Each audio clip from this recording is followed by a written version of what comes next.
나라를 위해, 국민을 위해 정치를 바로잡겠다.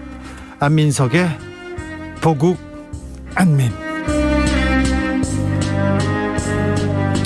품격 있는 오선의 정치비책 보국 안민 코너로 업그레이드 됐습니다. 더불어민주당 안민석 의원 어서 오세요.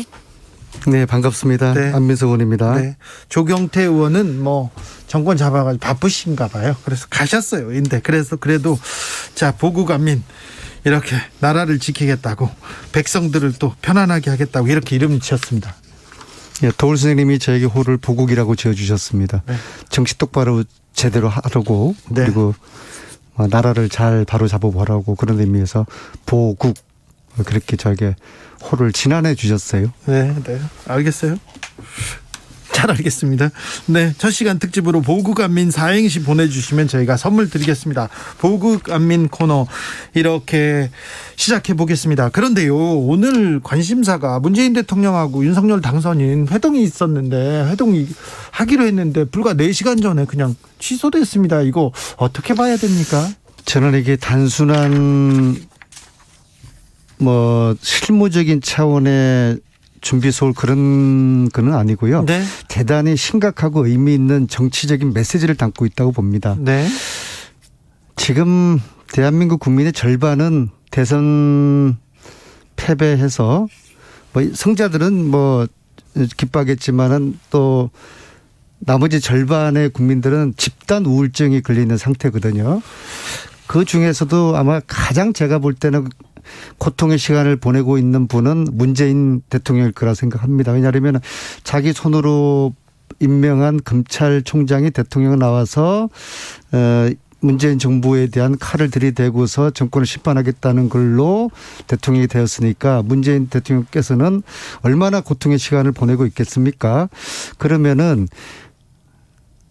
좀 지혜로워야 됩니다. 윤석열 당선자께서는 문재인 대통령의 좀 마음을 역지사지로 생각을 해서 지금처럼 점령군 사령관 행세 이렇게 해서는 안 되는 거거든요. 검찰총장 그만둬라, 공기관 인사들 다 보따리 싸라. 특히 대통령을 첫 번째 인사하는 자리가 마치 MB 사면 요구하는 것으로 그렇게 지금 그 언론 플레이를 지금 하는 것에 대해서 저는 이건 당선자께서, 그리고 윤석열 당선자 측에서 대단히 어리석고 오만한 이런 태도, 이런 것이 오늘 회동 불발을 초래했다, 그렇게 보고 있습니다. 이명박 대통령 사면 얘기가 계속 나오고 있는데 언론과 또 인수위에서도 계속해서 주장하고 있고요. 이 부분은 어떻게 보십니까? 저는 한마디로 MB 때문에 윤석열 당선자와 당선자 측에서 덫에 걸렸다, 그렇게 보고 있습니다. 왜요? MB에 대해서 그렇게 사면하고 싶으면은 윤석열 당선자가 대통령 된 다음에 사면권을 행사해서 MB를 풀어주면 되는 겁니다. 그렇죠. 그죠? 불과 얼마 남지 않았습니다. 네. 그런데 MB 사면하고 박근혜 대통령 사면하고는 결이 틀려요. MB 같은 경우에는 다스 자금 횡령했죠. 기업 뇌물 수수했죠. 특갈비 횡령했죠. 이게 특정 범죄 가중처벌법으로 소위 말하는 뇌물죄로 네. 17년을 살은 거거든요. 이것을 사면을 하면은 그렇다고 MB가 전혀 반성하지 않지 않습니까? 그냥 정치 탄압이라고 오히려 그런 이제 이야기를 하죠. 이거를 만약에 사면하게 되면요, 앞으로 기업 범죄, 정경유착 이런 범죄에 대해서 용기를 주는 겁니다. 까미의 이야기, 어제의 범죄를 용서하는 것은 내일의 더 큰 범죄에 대한 용기를 주는 것이다. 이제 기업 범죄, 정경유착 범죄, 이거 막을 수가 없게 되는 겁니다. 이것을 갖다가 그럼에도 불구하고 윤석열 당선자가 사면해주고 싶다 그러면은 이 국민적 공감이 없는 이 사안을 문재인 대통령에게 이거 사면해달라고 제안을 하는 것은 이것은 대단히 무모하고 어리석고 위험한 일이죠. 그래서 이거는 MB 사면은 이제 몇 달 후에 조금만 기다렸다가 본인이 그냥 사면 국민이 반대하더라도 사면해 줄 것 같은데요. 본인의 손으로 그냥 하면 되는 겁니다. 오히려 저는 아쉬운 것이 문재인 대통령의 입장을 역지사지해서 가령 김경수 지사 그리고 민주당 측의 인사들 그다음에 박근혜 정부 때도 억울하게 정치 탄압당해가지고 감옥 갔던 분들이 있거든요. 이런 분들을 뭉뚱그려서 문재인 대통령에게 사면을 건의했다 그러면은 정말 아름다운 정치의 모습, 통합의 정치의 모습이고 윤석열 당선자가 도량 있는 그런 지도자의 모습으로 비쳤을 텐데 이런 식으로 성급하고 정말 이건 점령군이니까 이런 오만의 반루가 아닌가 그렇게 생각합니다. 아쉽습니다. 아무튼 MB 사면을 꺼내면서 김경수 전 지사 이 얘기를 이렇게 같이 얘기하는 거는 조금 거래하는 듯 보이고 국민들한테 반감을 살 수도 있다는 지적도 이어지고 있습니다. 사면이라는 것이 흥정의 대상이 아니지 않습니까? 그러니까요. 흥정하는 것처럼 보인다는. 이건 참 전략적으로도 정무적으로도 이런 판단을 잘못한 것이고 이 판단의 본질은 점령군 행세를 하는 이런 오만함에서 비롯된다고 봅니다. 알겠습니다. 지금 윤석열 당선인 인수위 꾸려지고 있는데 이명박 박근혜 정부 인사들 속속 들어오고 있습니다. 어떻게 보시는지요? 2008년 MB 인수위 시즌2를 보는 것 같습니다. 네. 알겠습니다. 대북 강경파들 배치했죠. 뭐 신자유주의 경제파들 전면 배치하죠. 또 마초주의 그런 이야기를 하고 있죠. 특히 윤핵관 같은 경우에는 이렇게 전면 배치하는 것은 지혜롭지 못한 것이거든요. 오히려 공을 세운 사람들은 지금 상태에서는 좀 뒤로 빠져주는 것이 국민들에게 좀 좋은 모양새로 비칠 텐데. 그러게요. 자, 이런 점령군 행태는 이거 참 저는 뭐 그렇습니다. 윤석열 정부가 잘하기를 기대를 합니다. 왜냐하면은 민주주의 원칙이라는 것은 결과에 승부하는 것이거든요. 네. 그래서 저희들도 협조할 건 협력하고 물론 뭐 견제할 건 견제해야 되겠지만은 잘 되기를 바라요. 근데 이런 식으로 점령군 행세를 한다 그러면은 저희들도 좌시할 수가 없죠. 아마 국민들도 굉장히 실망을 하시게 될 건데요.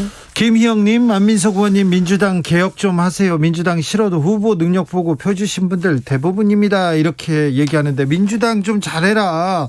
이렇게 얘기하는 분들 많습니다. 이런 분들의 마음을 헤아리는 민주당의 노력이 더 중요한 것 같습니다. 예, 공감하고요. 예. 이제 비대위 때문에 좀 시끄럽지 않습니까? 네. 근데 저는 기본적으로 민주주의라는 거는 시끄럽고 어수선한 거예요. 네. 이제 치열하게 토론도 있고 네. 그런 속에서 집단지성의 힘으로 의견이 정리가 되고 정리된 것에 대해서 다 동의하고 그런 건데 네.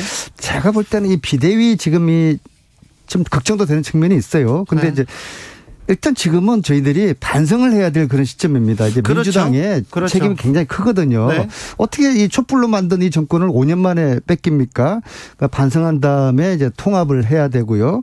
그다음에 특히 지금 검찰공화국 이 우려가 현실로 나타나고 있지 않습니까? 네. 이거를 저지할 수 있는 힘을 모아서 지방선거 승리로 이제 가야 되는데요. 그래서 사실 저희들 내부가 보면은 어떤 대선 책임에 대한 지금 이야기가 강하게 지금 제기되고 있고 이러다 보니까 지방선거 승리하기 어렵다. 지방선거가 코앞에 와 있어요. 그러니까. 네. 당의 지금 다선 의원으로서 이런 내부의 좀 갈등과 혼란을 좀 조정하는 지금 역할을 지금 물밑에서 지금 최선을 다해서 지금 하고 있습니다. 이재명 캠프에서 굉장히 중요한 역할을 하셨는데요. 이재명 후보의 역할은 어떻게 되는 것이 바람직하다고 보십니까? 제가 이제 좀 어려울 때일수록 도울 선생님을 찾아뵙고 지혜를 구하는데요. 그래서 이제 선거 마치고 지난 금요일 날 도울 선생님을 찾아뵀더니 도울 선생님이 몇 가지 말씀을 하시는데요. 워낙 세상을 바꾸는 이 진보라는 거는 고통의 길이다. 그렇게 알고 너희들이 이제 5년 후를 잘 준비하다. 그다음에 이재명 불쏘시개처럼 함부로 써서는 안 된다. 이제 민주당의 소중한 자산이 되었는데 이 소중한 자산을 아껴 써야 된다. 그래서 함부로 비대위원장 내세우는 거는 그것은 신중해야 된다. 그런 말씀을 하시고요. 네. 제가 볼 때는 제 생각입니다만은 이재명 이제 전 후보가 되었습니까? 어떻게 이재명 고문이라고 그러죠? 이재명 네. 고문은 상임 고문이니까는요. 지방선거 승리를 위해서 역할을 분명히 할 겁니다. 할 건데 아마도 이재명 지사가 의외로 이재명 고문이 의외로 굉장히 어떤 신중한 사람이에요. 네. 이제 결정하면은 이제 돌파력은 어마어마한데요. 그래서 아마 지방선거 때 지원 유세라든지 아니면 지방선거 때 굉장히 좀 효과를 극대화할 수 있는 그런 방법을 고민을 할 거라고 보고요. 직접 나가는 건 아니고요. 전면에 나서거나 네. 본인이 뭐 일각에서 출마하고 그것은요. 이 소중한 자산을 아껴야 되는 것이죠. 네. 아끼면서도 지방선거를 승리할 수 있는 그런 우리의 집단 지성을 모아야 될 때라고 생각을 합니다. 손슬기님이 정권을 뺏긴 것이 아니라는 거. 뺏긴 것은 민주당 입장이고 그건 원래 국민의 것입니다. 이렇게 얘기했습니다. 0634님께서는 보국안민 이렇게 사자성어 이렇게 지어주셨어요. 네, 보란 듯이 당선됐으니 사행시입니다.